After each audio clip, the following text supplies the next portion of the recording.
Good morning, champions. I'm Dave Santamaria. I am the Director of Marketing for our National Appraisal and Inspection Departments.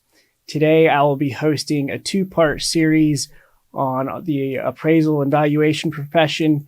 We're going to dive into becoming an appraiser today in episode 1, and then we'll circle back in a few weeks in episode 2 and take a peek into different valuations and properties.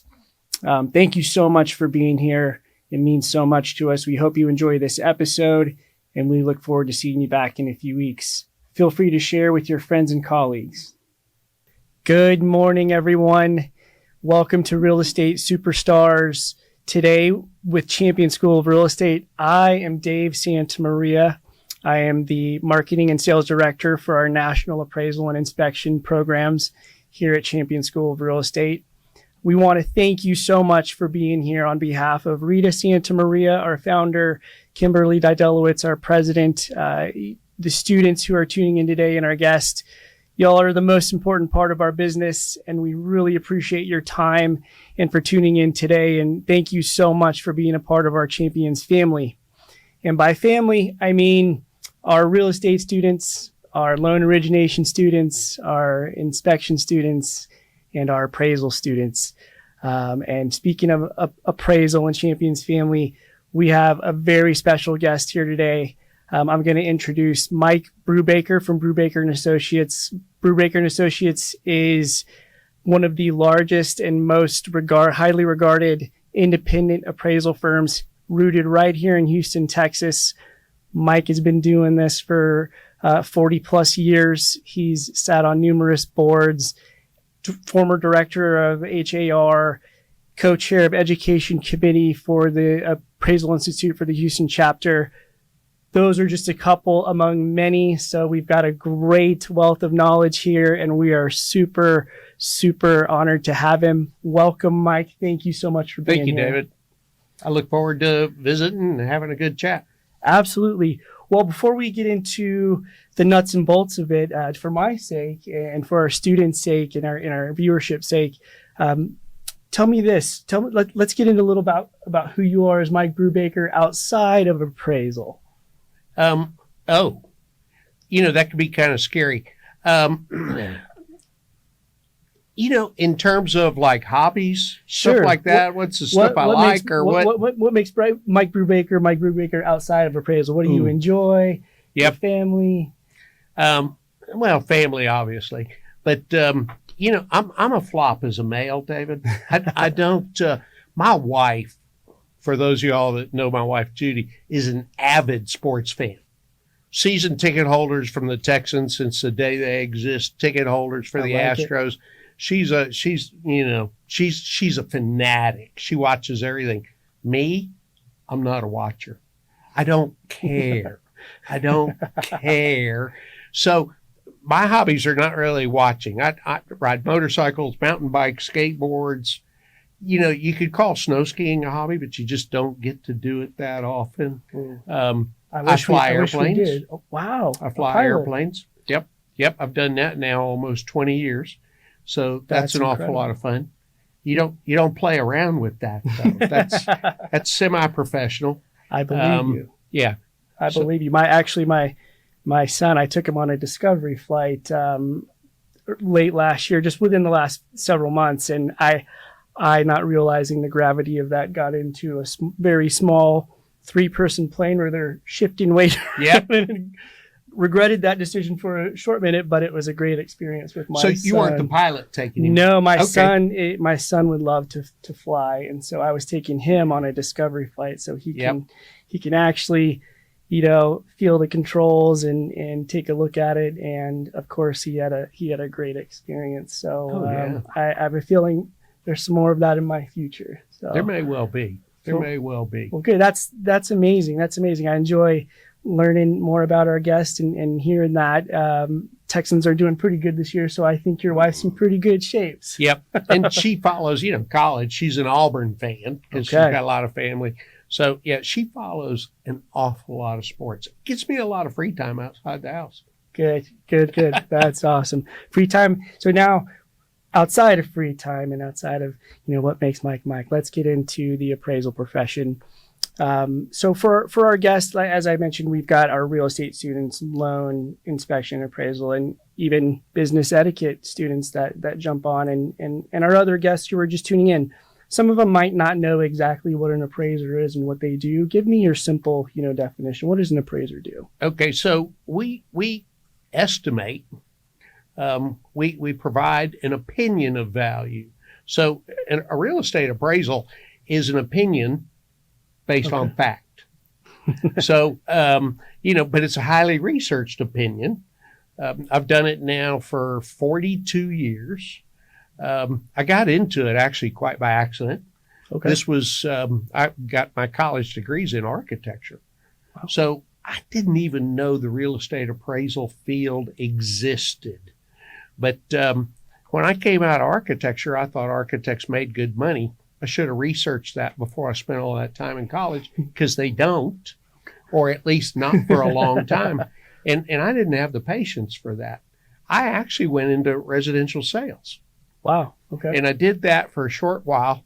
And I had a lady that I had dated. So, the accident thing, that was a secretary at an appraisal firm.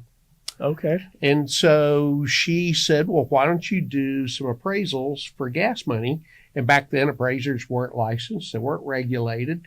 It was kind of the wild, wild west. Okay. And I fell into that and really enjoyed, one, the challenge. It's problem solving. Every property is different. Now, if all you do is appraise homes in a traditional subdivision, then that could get kind of boring.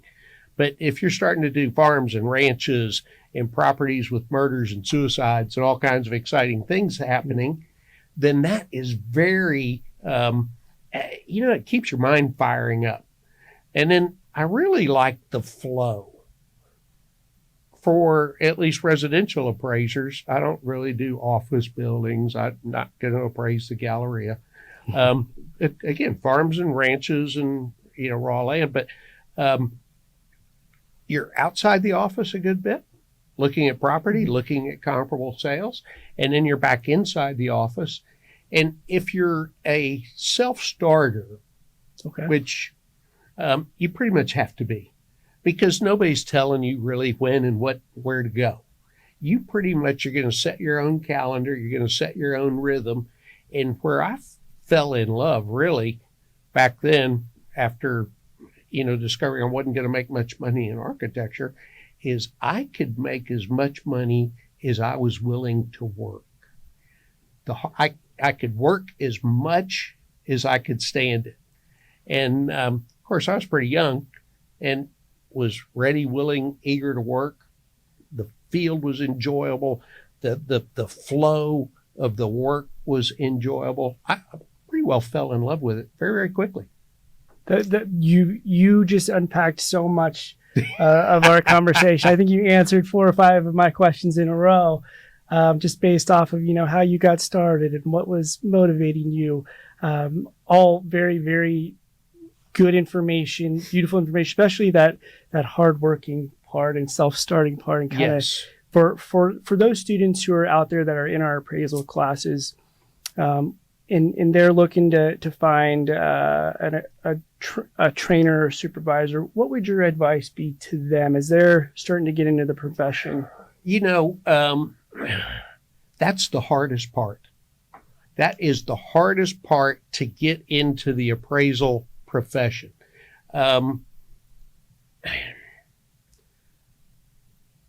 Here's what I don't want when people call me and they're looking for me to bring them on as an apprentice or a trainee, and they say something like, I want to learn from you. I hear you're the best. I want to do this.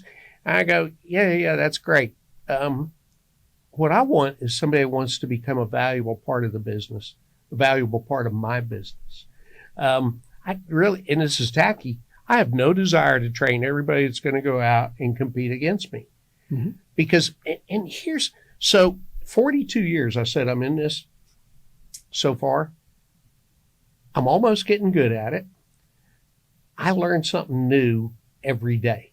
when you get that appraisal license, whether it took you a year and a half, 2 years, whatever it takes these days to get a license, that's your license to learn. Mm-hmm. There's an awful lot of folks. I'm going to be tacky and tell you about a lady that I'd hired, and she didn't last very long in my office. She had 6 years experience when I brought her in, and it was about 6 weeks into it, and the quality of her work just wasn't standing up to my standards. And, I brought her in and I said, yeah, I'm sorry, we're going to have to let you go. And she says, well, I've got 6 years experience. And I said, no, what you have, all you've done is you learned everything you were going to learn in your first year, and you haven't learned a new thing in these next 6 years. And she was unwilling, unable to learn from me or anybody else in my company. And you go, so that's the kind of person I can't bring on. That's the kind of person I don't want. I think you mentioned something very, very valuable. It's probably going to be our key word for the day. The value. You said, I want to bring someone that brings value. Yes. And I think that's something that in any industry, in any company, that people need to know. The best way to position yourself is to bring value and remain valuable. We have a mantra here: the more you know, the more you grow. Always be learning. And so just to reinforce what you're saying, it's very true to keep growing in your knowledge, keep growing in your profession, keep learning new things, and that will continue to make you more valuable.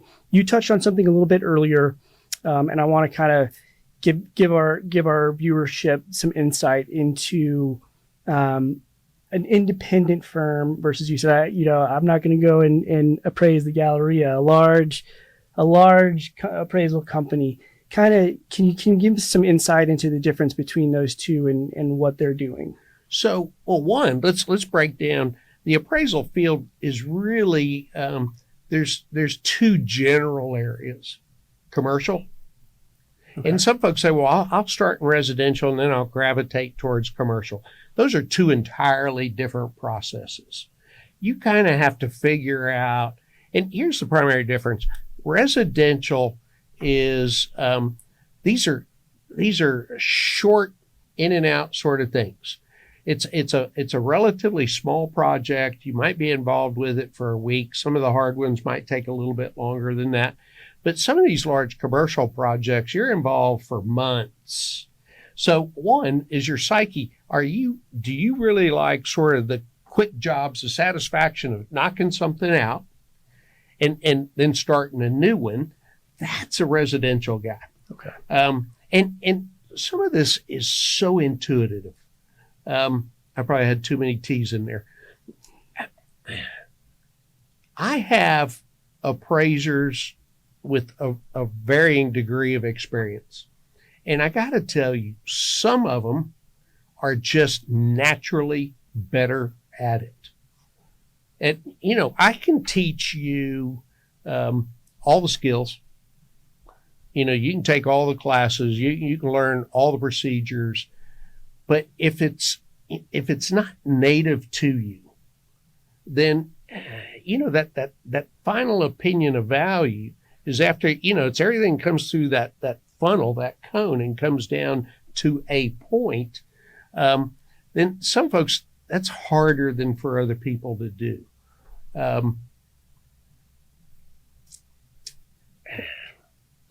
That's good input. It's similar. I would say that it's similar to a real estate transaction where many home transactions are going to be, it might take you 30 days or 3 months, but if you're doing a deal that's, Williams Tower, then it's going to take you a whole lot longer time. There's going to be a whole lot more involved, and different kind of people are going to function differently in each of those different settings. So you made very good points in highlighting that. And we always tell people, you don't get a commercial real estate license or a residential real estate license. You get a Texas real estate license. Yes. With appraisal, you get your residential license, certified residential, certified general. You can do all of that here at Champions, and then your continuing education as well. So you can grow as you want to. Yep. And any of those people can jump in. Let's rewind it back to where you decided to go into entrepreneurship. How long would you say you worked with different banks and lending companies and real estate agents before you had a steady stream of ongoing business? All right. So this is a little bit unfair because when I started in the business for banks and lenders, I could solicit those people. I could stop in their offices. I could tell them how great I was. These days, appraisers are separated from the mortgage lenders, or at least the loan officers.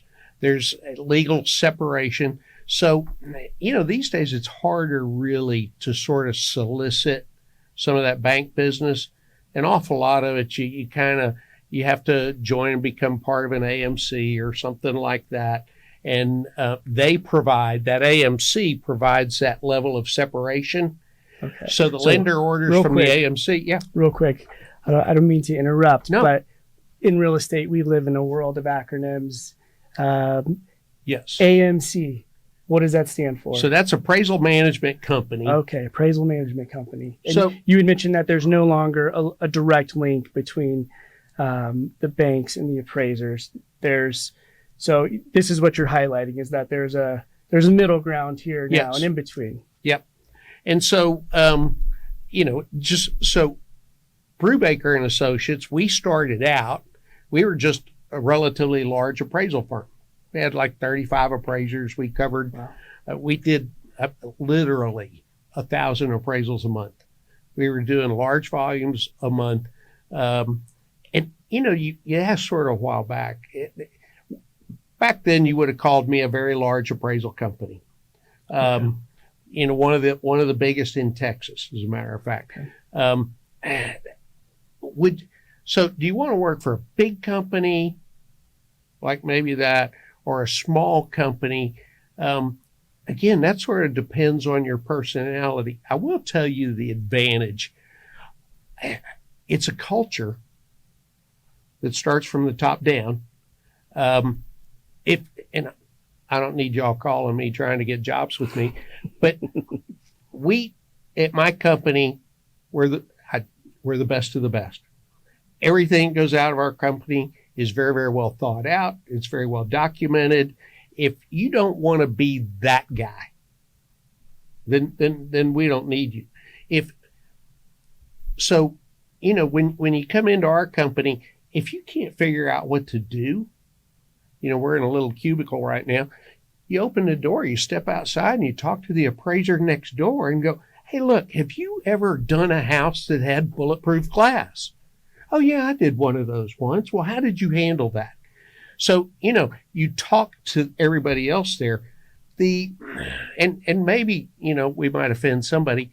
I think the worst scenario is a guy that goes and gets his license and then sets up an office in a third bedroom in his house, doesn't associate with anybody else. He's got no place really to bounce ideas off of.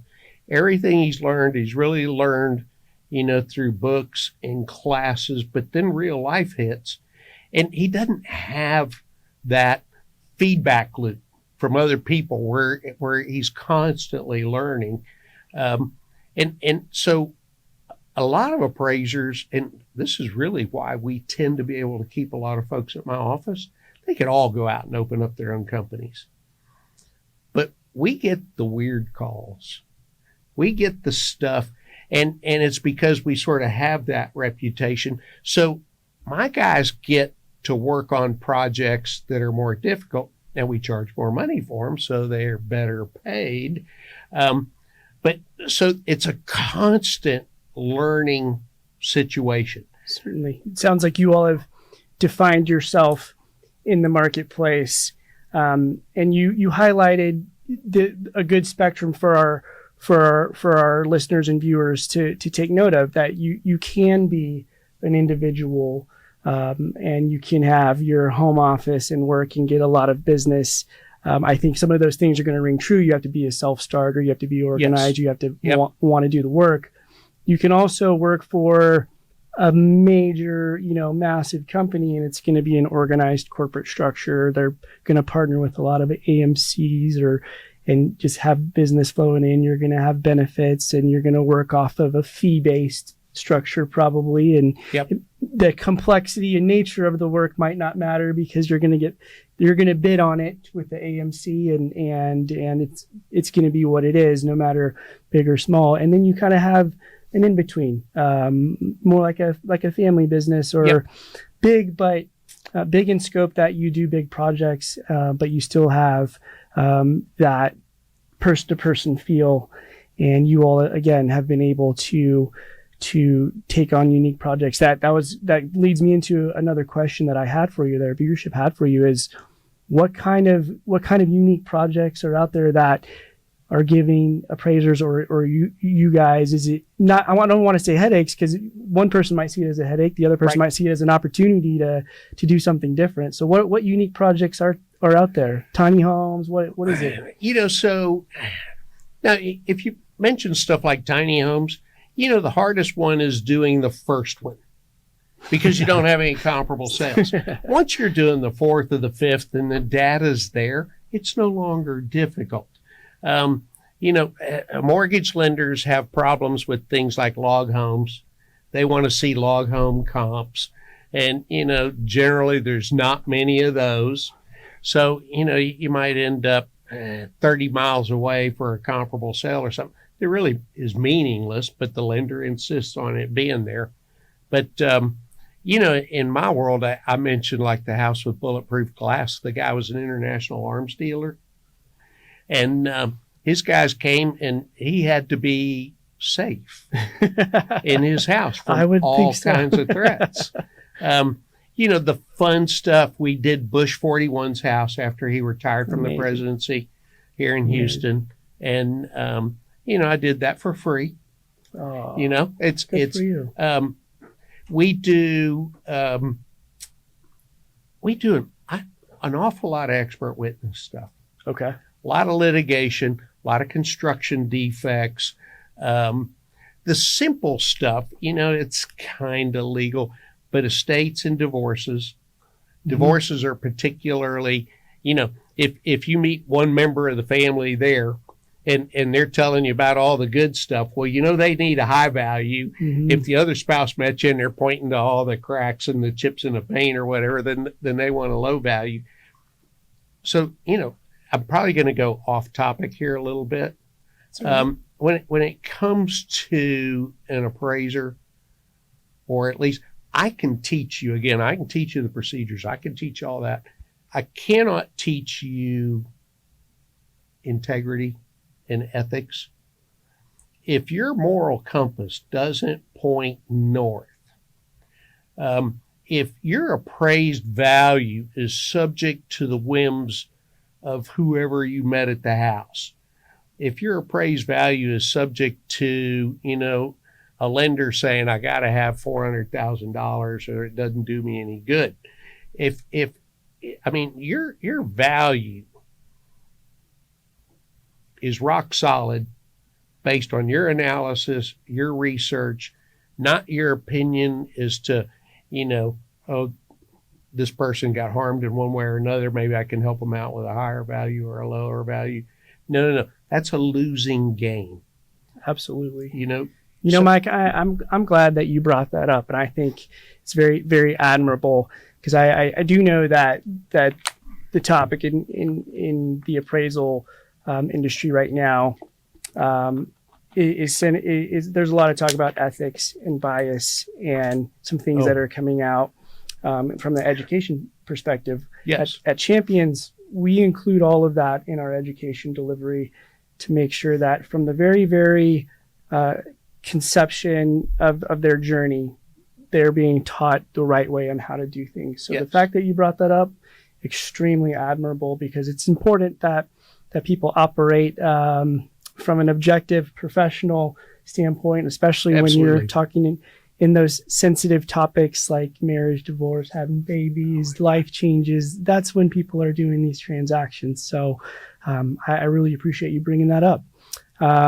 Tell me what the climate is in the appraisal industry right now. What's going on in the appraisal industry right now that what's the current situation? other than the same thing that's going on with all residential real estate, the volumes are way down. Okay.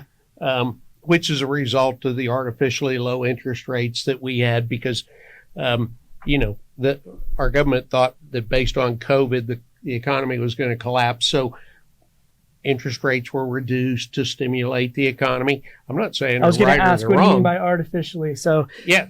thanks for explaining that to our students there. But now, all of that is gravitating towards normal. Okay. And so, I hear all this stuff that, how's your market? Well, the interest rates are too high. The interest rates are too high. And I go, so you and I talked a little bit earlier. I bought my first home in the mid 70s and I got 8 1/8% and was happy to get that because it was going up to 8 1/4. 7%, whatever we've got today, is a good rate. Yeah. In 1982, I paid 12% for my second home and was happy to get 12% because market rates in 1982 were 18%. I got owner finance. Little old lady liked me, and 12% was more than enough. It's better than what she was getting anywhere else. And that was the rate she offered me. But I got to tell you, 8 1/4, 8 1/8, 12%, 18%, we still sold houses. Yeah. We still sold houses.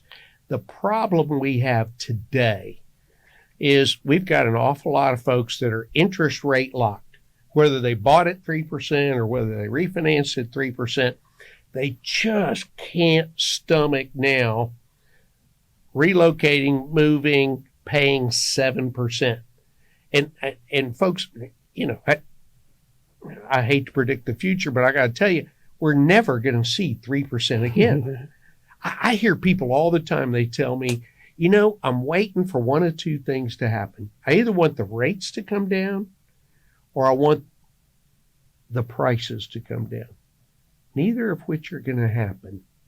And one, again, 7%, if you want to Google it, look it up, get the chart, 7% is a phenomenal long-term rate. Mm-hmm. It's a good market rate. Is it going to go up or down a little bit? The answer is yes. I'm not predicting which way, nor how much. If we ever see 5s, 5.95, something like that, the chances are slim. So Okay. I don't think we're going to see that. And then you go, well, if the interest rates are this high, the prices have to come down. And okay, maybe somewhere, but here in Houston, we're a job creating machine. We are. We create We're building anywhere everywhere. 50, 60, 75,000 jobs a year. And the problem is we're not building enough. We are underbuilding. And that's, actually that becomes a banking problem, a lending problem. Banks fund all these new homes, all the subdivisions and all that. And they're all a little bit nervous. So if you've got nervous lenders, they're not going to make and go out and say, well, let's make loans on 1,000 new homes or construction on that. So really since all the way back to 2008, the financial crisis, Mm-hmm. that subprime crisis, Yes, sir. we've been underbuilding nationwide, but particularly here in Houston because we have grown so much. So prices are nothing more than supply and demand. Mm-hmm. If we have more demand than we have supply, prices go up. There's nothing else Basic that can happen. economics, right? Now, I will tell you this. I like what's happening now. The latest HAR statistics say, yeah, we've got, I think the number was 4.4 months supply. Days on market, it depends on the product. Wherever you are in that price range, condominiums still take longer to sell here in Texas. And certain price ranges, and I don't know why HAR breaks out stuff that's less than like $100,000. Try to find a $100,000 home. They just need to move all their graphics. But we now have for buyers selection. Mm-hmm. For the longest time, we had folks paying, and they, I had friends that lost out on 6 homes because, and the homes that they were bidding on sold for way more than asking price, all of that. And so when they found one they liked, heck, they bid way over asking price, and they had to have it. We saw people buying homes sight unseen. Right. They had the realtor walk through with a camera or whatever. And if you were trying to move in from out of town and you needed a house, good luck. Right. Good luck. So a lot of those, that was sight unseen. And those were unprecedented. So it's just like you said, we have short-term memory loss. Those are unprecedented times. And, even I was a part of that. I bought a home during that time. Before I ever put my house on the market, I had a dozen offers, and, when I was buying my house, they were like every week that I waited, it was going up, $10,000-$20,000. So I'm having this battle. Things are starting to normalize, yes. Which is a good thing. And that's a great term. That's exactly what's happening. We got through this election cycle, and we always know that during those periods, lenders, everyone kind of just hangs on tight. And so we'll get through that and holiday months. And so I would say that for those of you out there that are interested in interest rates and terms and those sorts of things, go take our RMLO class for real estate agents, or just to become more knowledgeable. It's what it's about. If you want to make yourself more valuable, come learn more about it, and it will help you along the way. To speak to some of our appraisers that are looking to embark into the profession, what would you say? What advice would you give them right now in terms of marketing? What kind of marketing do you do? Okay, so one, you can never ignore continuing education, but that's not marketing. Marketing, I think if you just, 3 words, get out there. Mm-hmm. Get out there.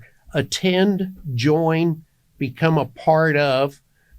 Yesterday I had lunch with the president of the Greater Houston Mortgage Bankers Association.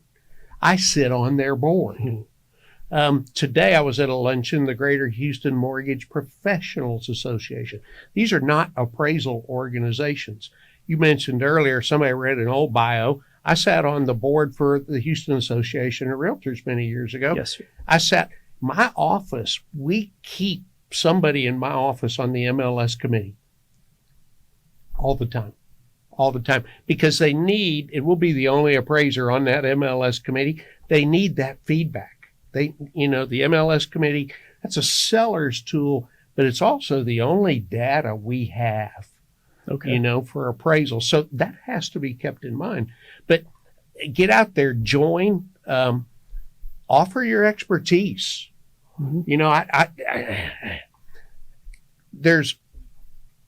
We have realtor luncheons, breakfasts, Lions clubs, all sorts of social organizations, and they all are interested in the housing market. The housing market affects nearly everybody. And so, as the appraiser, you become the expert and you offer to come speak. So, I'm out. I can't tell you how many times speaking at luncheons or breakfasts or some sort of stuff. But then, otherwise, join. Mm-hmm. Join the organizations. I'm a member of the Financial Planners Association. I speak to accountants. I speak to attorneys. I told them at the beginning, I mentioned 2 of a long list of many that you do. And so if for those students that are out there, I hope some of you out there are taking notes, the ones who are really engaged and really wanting to make the most of it. Sometimes you can silo yourself off. Get out there and get in front of people. It's a face-to-face. Everything's going to be a relationship business. Thanks for watching part 1 of this 2-part series on becoming an appraiser. We look forward to seeing you back in a few weeks as we tackle part 2, as we dive deeper into the valuation profession and valuing different types of properties. Thanks so much, and have a great day.